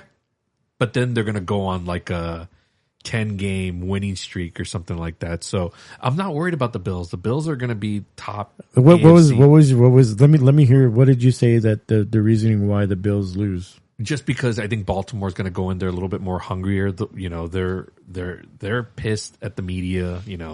Lamar can't get it done. If Mark Andrews doesn't drop that pass, they go to the Super Bowl. Yeah. I just think they have a little bit more of that eye of the tiger, but just for that moment, just to get off on the right track. Buffalo, you're still going to have, Josh Allen's still in the honeymoon phase. I think he just got married. Yeah. So yeah, he did. Everybody's talking him up like he's the man, which to me, I think he's the best quarterback in the league right now, other than Joe Burrow. He's the reigning MVP. People thought maybe they should have won against Kansas City. There's a couple of things that we need to talk about also as far as like from technical standpoint of stuff that's going into play this season in the NFL. So like the whole thing was that first yard that or the first down that they should have gotten right that the refs didn't give to and they gave to Kansas City. Yeah. But now there's going to be like a machine that's going to check out first downs. I was watching that video earlier. The overtime rules that are in the playoffs are going to be in play now for the regular season. So it's going to be interesting. So, but yeah, that's my reason. Like, I just think Baltimore's going to be a little bit hungrier. Now, if we're talking playoffs, hell no. I will never pick Lamar Jackson anymore, regardless of, even if he wins the Super Bowl this year, fine. I'm just not going to pick you just because I don't trust it. Yeah. You had your chance, you had your moment, and you didn't get it done. Like, and still to this day, the media doesn't learn. Like, oh yeah, I got Baltimore in the Super Bowl. How do you have that trust? Like, if you would bet your house, they would bet their house. That's how confident they are in Baltimore. And I don't get it because the history's not there. So at least for Baltimore, there's at least reason there why you would pick them to go all the way. They had a couple of things, just little things that went against them, but I haven't lost trust in like Josh Allen. I know there was somebody who was like, he's a choke artist. I'm like, not in the same way that, Lamar does, where he just doesn't show up, right? Right. You look at the last game where like, I don't know if it was this season or the last season before that, where like they just completely went away from the game plan and Lamar wasn't using his strengths, right? Like running and all that. Yeah. So I still don't get why the media is just always all in on Baltimore every year. And I think it's because of, and especially with the addition of Derrick Henry, that's why. And so I wanted to ask you, so these teams like Buffalo, and I pretty much know the answer, but I want to hear it from you, but like Buffalo, Baltimore, like these teams that don't have like Green Bay, they don't have true one receivers. Right. What's the reasoning behind it? Because every offseason, I mean, yeah, Lamar and Josh Allen, they're superstars and they're really good quarterbacks and all that. And then with Derrick Henry, and then also you got James Cook over in Buffalo. So what is it about these teams where they just are like, their main thing isn't like, well, we need a true one. Is it because they have their quarterbacks and they can distribute the ball like to whoever it is, doesn't matter? Or yeah, you got to have like those quarterbacks who can just Tom Brady type. Yeah, he did it with dudes like Julian Edelman's a household name. He wasn't before, but that was because He works with Brady. Brady knows how to give him the ball. Josh Allen can make guys. Mahomes can make guys. Jalen Hurts now, I know he's got they're a little bit bigger names, but they're not the most lavish names. The only one who really has that right now is guys in Minnesota. Mm-hmm. Burrow has it, but Burrow's also that dude also. Yeah. So having that dude plus the weapons is very dangerous. The thing with Cincinnati is always just their defense. That's the only thing that we haven't questioned. We don't question anything else about them. Right. But yeah, that's mainly what it is. So, well, in Cincinnati, I mean, they have their receivers, but they just don't have a defense. So I guess it kind of I guess it's a balanced type of thing or unbalanced. I don't know, but okay. Yeah.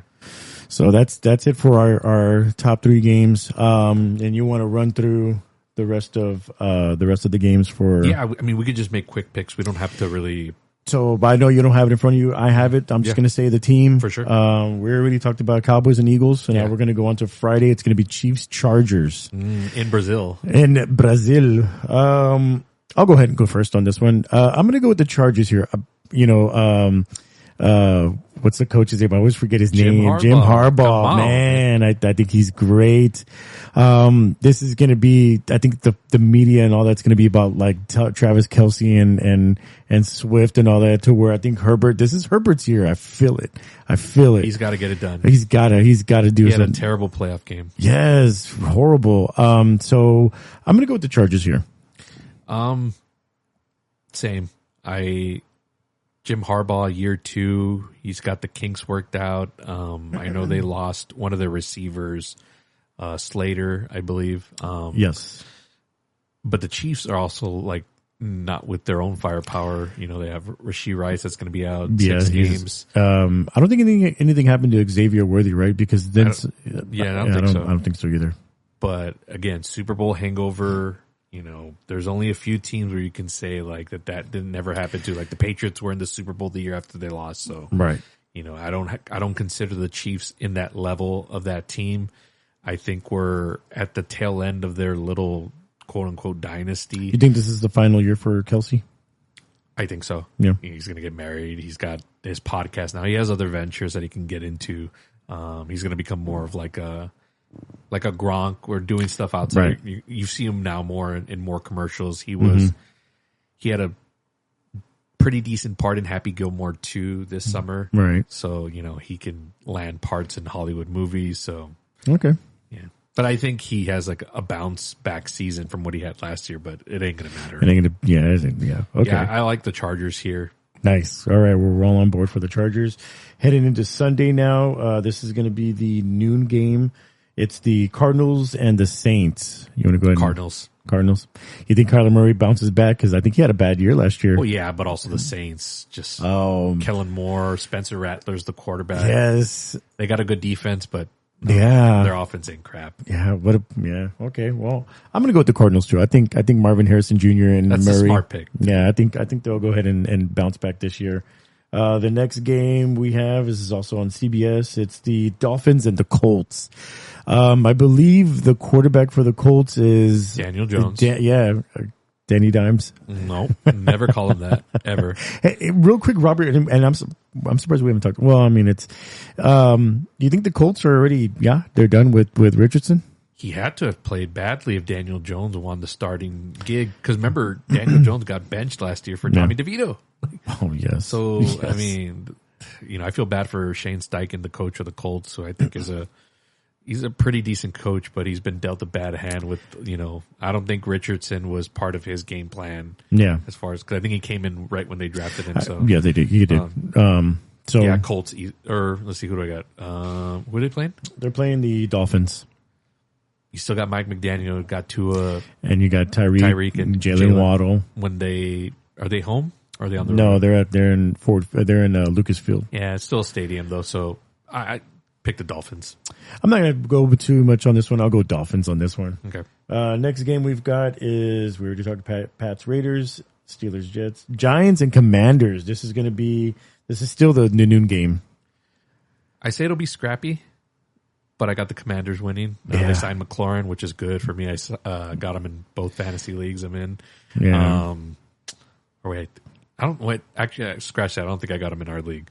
No. But, yeah, they they're coming off that pretty successful getting to the NFC title game first year with Jaden Daniels. I think there'll be a little bit of regression just because people have more tape on him. Right. But I still think he's going to be an outstanding quarterback and have a decent year. I don't think it'll be as Cinderella as last year. I don't think they'll get that high, but they're going to have a good season. Commanders. Yeah, I'm going to go with the Commanders too. Russell Wilson is the starter. I mean, I know he's got neighbors and stuff like that, but I'm not really sold. I said it'll be scrappy. Yeah, I'm going to go. So we're still at noon. This is going to be the Panthers and the Jaguars. I wish death on Liam Cohen and football death. I mean, football death on Liam Cohen and the Jacksonville Jaguars for the way. Dude, if you wanted to be a head coach, okay, cool. The way he went about it, everything with Tampa was so disgusting to me. He tried to do it sneakily after doing like basically like a handshake agreement, right, to come back for the Bucks. Like, don't get me wrong, he was a great coordinator. Again, doesn't mean he's going to be a good coach, right? But I'm sorry, Travis Hunter. I'm sorry, Trevor Lawrence. I like you guys, but I do not wish you well from a football standpoint because of who your head coach is. So whoever the Jaguars play against, I'm picking against them, even if it's like, say it's the Browns or the Saints. I will pick those teams over the Jaguars. So, yeah. Jeez. Well, sorry. I mean, it's a personal vendetta for me. I get it. I'm going to go with the Panthers. I think Bryce Young, this might, I mean, they're not going to do anything big, but I think he'll do a little bit something. All right. We did talk Bengals, Browns. Here we go. This is Robert right here. Still a noon game. This is going to be your Tampa Bay Buccaneers against the Atlanta Falcons. You can go ahead and hit this one off. Jason McIntyre, who's on the Herd show, has the Falcons winning the division and all that. What the hell? Not really. He doesn't even have Tampa in the playoffs. So, people are still, I think Michael Penix has still got to show it. He's got to show me some more. So until then, I'm going with the veterans, the established core that continues to add the Bucks. I'm excited. I told you to lock it in. I think they're going to be, I know there's the Bengals out there, but I still think the Bucks are going to be the highest scoring offense this season. Man, and what to be Baker Mayfield, man, to have Mike Evans, you're going to get Godwin back. You got Egbuka. Oh my gosh, what a freaking and Bucky Irving in the backfield and Rashee White. And geez, man, Kate Otten, tight end. I mean, you're stacked. They still got their, I felt like they should have addressed the defense a little bit more. I think they did in the draft. They got Hassan Reddick. They got Hassan Reddick, and they still have Vita Vea. Hopefully he stays healthy. Tristan Wirfs is coming back, so that's huge for the O-line. They still got Winfield. Yeah. Levante David, who's, I know he wants to finish off as a Buck. Yeah. I'm not sure if this is going to be his last season or not, but he's still there, The Bucks are going to win this one. I know they're playing in Atlanta. I got the Bucks. Okay. Moving on, this is going to be the 3:00 games. It's the 49ers and the Seahawks, and they're playing in Seattle. This is going to be good. Yes. Sneaky good game. Yeah. I'm going to have it on my multi-view on Sunday Ticket. Where is it? Seattle? It's in Seattle. I'm going to go Seattle.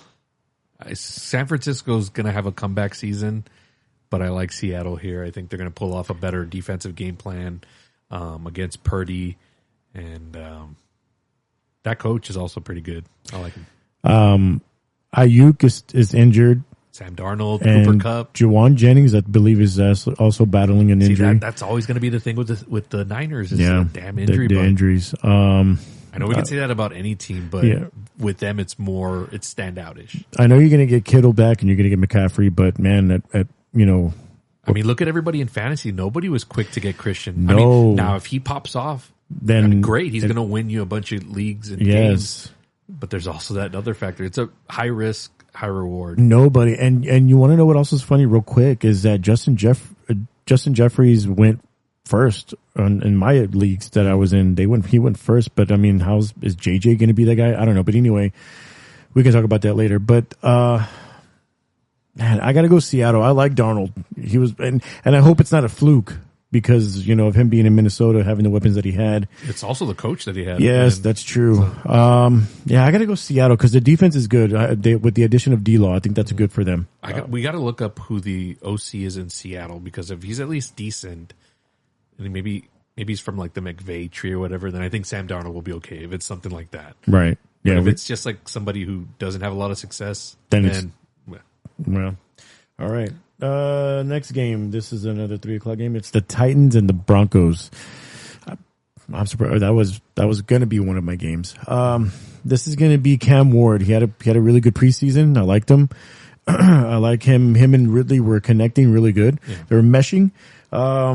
But it's the Broncos, and I'm still on that train on the Bo Nix. Their defense is really good. They have a stout defense, and I got them in your league. Yeah, you did.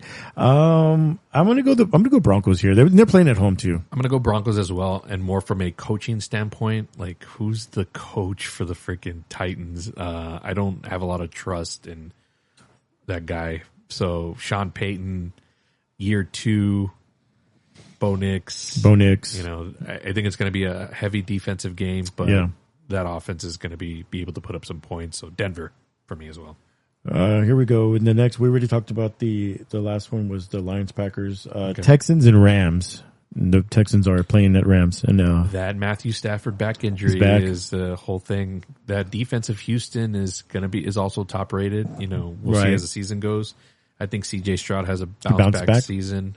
Nico Collins, the run game. Who's going to be the guy? I know Nick Chubb's on that team, so maybe. But I expect C.J. Stroud to be a little bit more seasoned here. Mixon's your guy, so do you think he bounces back? Because I mean, he's I know he's out, but you think he bounces back? I mean, what is it? I don't know how long he's going to be out though, so I can't really say. I mean, Nick Chubb's the guy. I'm glad I picked him up. I think. Ravens and Bills we already talked about. Yeah. The Monday night game is going to be the Vikings and the Bears. This is an interesting one as well. And this is the Vikings are in Chicago. Okay, so a lot of questions lingering here. Ben Johnson, is he going to work out as a head coach? We know he's an offensive guru, but the word coming out of camp wasn't really all too crazy for Caleb. It wasn't like anything like, I didn't hear people raving about him, and I know he had like one good preseason game, but a lot of pressure on Caleb to get it done there in Chicago. On the Minnesota side, we need to know what J.J. McCarthy is going to be because we know the weapons are there. Justin Jefferson, I know Addison's out a couple of games. T.J. Hawkinson is there as their tight end. They got a pretty good running back in Aaron Jones. Head coach is good. I'm going to go. I think there's going to be a lot of kinks to work out in Chicago. I'm going Minnesota here. I'm going to go Minnesota as well. Caleb Williams, I mean, I know he looked decent in preseason, that one game that they played. There was also like a lot of the coach cussing him out because he wasn't making, I know Caleb made that prediction like, I want to throw for, what was it, 4,000 yards or something like that. Over 4,000 yards. Dude, worried about getting protection first. Like, make your easy completions because that was one of the things last year with him was he couldn't make like those easy throws. And it's like, dude, you can't play backyard football. Yeah. The way you did in college, like it'll work for some people. Like Mahomes can do that. Right. Aaron Rodgers in his prime could do it, but those are like the elite of the elite. Like you ain't there yet. You got to prove yourself. You got to prove it. To follow up to the last couple of games, Clint Kubiak is offensive coordinator for Seattle. He was with New Orleans. Okay, so but he's part of that Kubiak tree. Is that? Yeah. He's part of the Kubiaks. I guess wait and see, but. Sam Darnold, veteran presence. He's got that veteran wide receiver in Cooper Kupp. I still like Seattle. And those are all the games, right? Week 1? Yeah, those are all the games. All right. I'm super pumped, man. Thursday can't get... I know it's the Cowboys, and I don't give a shit, but it's NFL football, man. I'm waiting for Thursday. And Brian Callahan is the Tennessee Titans head coach. That's a total coaching, disadvantage there as terms of like elite Sean Payton all the way there. Sorry. Okay, so do you have any all these, I'm just excited for football to be back. So I do want to touch on the Sam Darnold because he was great last year. So what do you think about him this year? JJ this year, if he stays healthy, I don't know who their backup is in Minnesota because Daniel Jones left. I don't know who the backup I don't know who it is. But what do you think? in Minnesota, like, is it, JJ? I mean, is he going to be okay? And then, I mean, he's got the weapons. He still has JJ on there, Justin Jefferson. Think as long as he's serviceable, he can make those throws. He can hand off. He can run the game plan from Kevin O'Connell. I think they're going to be at least, at best, maybe second in that division. I know you got Green Bay and Detroit that are probably the heavy favorites to be number 1 and 2, but Minnesota could be sneaky there. I guess we would have to go deep into their schedule, but but yeah, I'm excited. I like Kevin O'Connell, and I want to see what JJ McCarthy. I know in Michigan he was more like just like kind of like the handoff guy because Harbaugh was more run ball first, right? But he's got weapons there, so if he can distribute the game plan, like I said, I think Minnesota's going to be fine. All right, well, that's going to wrap it up for week 1 for our picks and games and stuff like that. And you wanted to do Super Bowl picks, yeah, right? we have to set that up. And I know I explained to the audience last week the way we do it is we make our picks now, and then we have the opportunity to revise it post Thanksgiving. But post Thanksgiving is when it's locked in for sure. So you heard mine earlier. It's the Tampa Bay Buccaneers representing the NFC and the Buffalo Bills representing the AFC in Super Bowl 60. I don't want to pick a winner, but I think that'll be the matchup. Okay, so let me make sure I write this down. Robert, you're saying Tampa? Bucs, Bills. And I don't know if that's been my pick for a while. I'm curious if yours changed in the time that we last talked about it, or if you're pretty locked in with yours as well right now. No, I'm not locked in. I think mine was Lions and... Oh, man, I can't believe... I don't know who I had coming out of the AFC. I think it was... NFC. You said Lions, No, right? Lions. Oh. Yeah, so NFC is Lions, and then the AFC... Oh, didn't you have the Broncos? I did. You're right. You want to keep it as that? Broncos? I mean, you're going to have the chance to revise it in November, so don't be scared if you pick someone you're not sure of. Yeah, I'm gonna stick with that. I'm going to stick with the Lions and the Broncos. I mean, something different. That is something way different. Don't get me wrong, I don't hate it. Yeah, yeah, so okay. Anything's better than Mahomes in it. I don't want that. I hope not. But see, okay. here's the thing, Abe, and it's like people are like, "Oh, you're such like a," I get it. Like Mahomes is good, but like Tom Brady never got beaten in Super Bowls the way you could say you were sick of Brady in Super Bowls. But at least the games he was in, they were all riveting, dude. They were all must see. Yeah. Like, even when they lost, they were like still like fucking in so it. So exciting. When did Tom Brady ever get blown out? Ever. And even if he did get blown out, like he did in Super Bowl 51. With Atlanta, yes. But you saw the comeback and you saw like there's only that he was that rare exception. So, but Mahomes, yeah, I've seen you get blown out in 2 Super Bowls. I don't want to see you anymore. There's two. There's two. I mean, Tom Brady's Super Bowls were great, but there was 2 that are my favorites that I will, if you were to tell me, hey, you want to watch this like on a Friday night, I'll do it.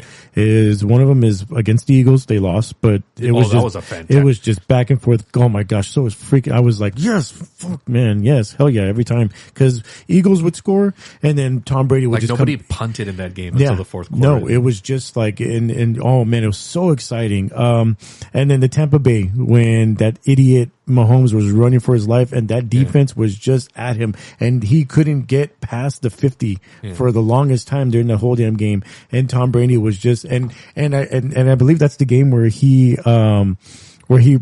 he rush? Did he go in? Did he run in for the touchdown or something like that? And then he said something to, the cornerback, You're talking about Brady? Yes, Brady. No, he didn't rush in, but he threw it.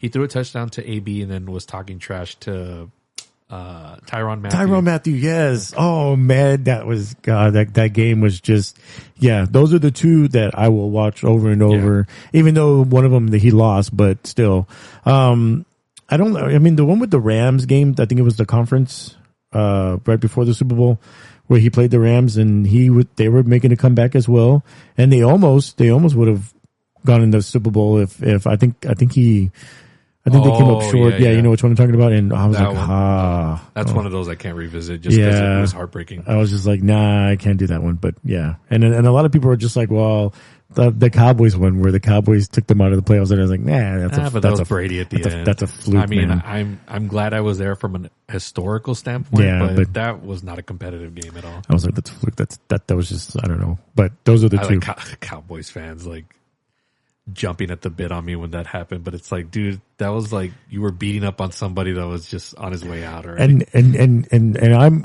I'm a Cowboys fan, people. I just, I'm a realist. But anyway, I know we've talked enough. But I do real quick, I want to do the Parsons because there's two, I'm hearing two different things where it's like the Cowboys, like this was more of like Jerry Jones getting hurt. This is why he did what he did, because right after he traded, he signed Duron Bland. Mm-hmm. Now he signed him, brother. It was like 4 year, $92 million contract. So I'm hearing a lot of different things. Like there's so what do you want to get into specifically? So I want to know who's really going to benefit. Well, we don't know until the season plays out. We can all speculate. If it's on paper, go with on paper. We can say Green Bay gets into the playoffs, but if they get bounced out the first round, then what does it matter?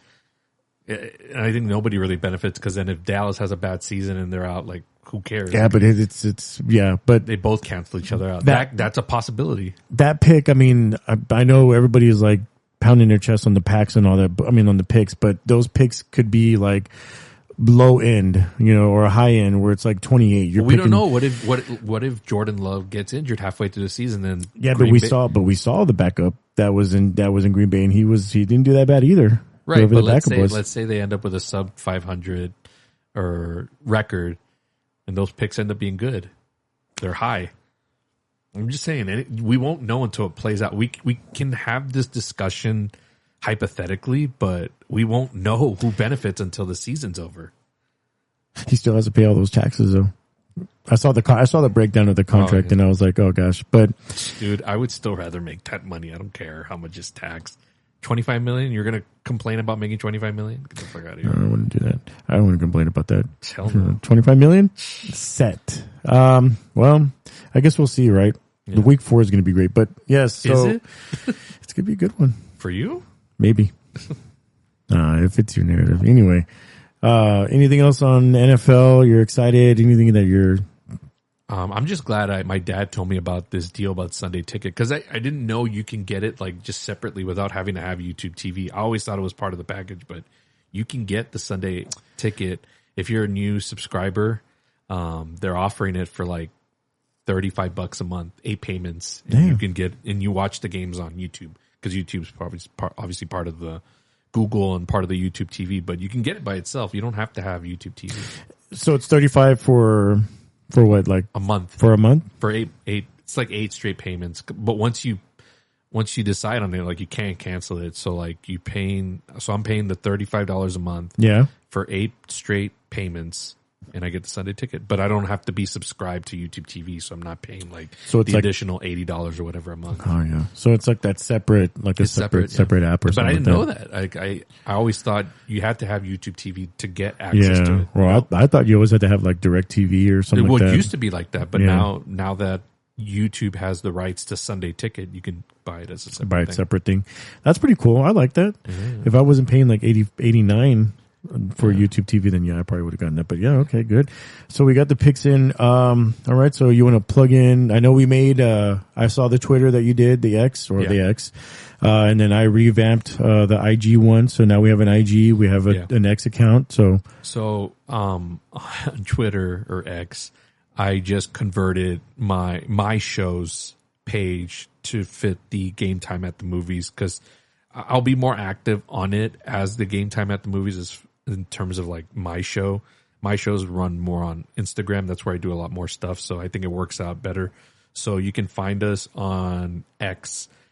I don't know. It's still going to tie into my old show, but it's at Off the Top Rope 39, or you can just search Game Time at the Movies and it'll pop up there on X and you can follow us there. I will be running that account, and Abe has mentioned that he's running the IG account. And what's the ad on that? How you can find it? That one's, you can look up Game Time at the Movies. Add Game Time at the Movies. Yeah, Game Time at the Movies. And you just go to the search bar and type that in, and you'll see our picture on there. Cool. So good stuff. Like I said, and then as we progress week to week, I guess we're still kind of debating if it's an every week thing or whatever. I guess we can. NFL's back, so it's really up to you. But I would love for this to be weekly now that football's back in action. We'll have something to talk about. And it doesn't necessarily have to be movies all the time. It could be a mixture of both or whatever it is. But I'm excited about this. We're gonna have people come on eventually. I'm excited. Anything else, Robert? No, sir. I think we're pretty good for this jam-packed episode 3. I can't believe we're already on the 3rd episode. I'm having a blast doing this. It's such fun. I mean, we can go on for hours talking about things.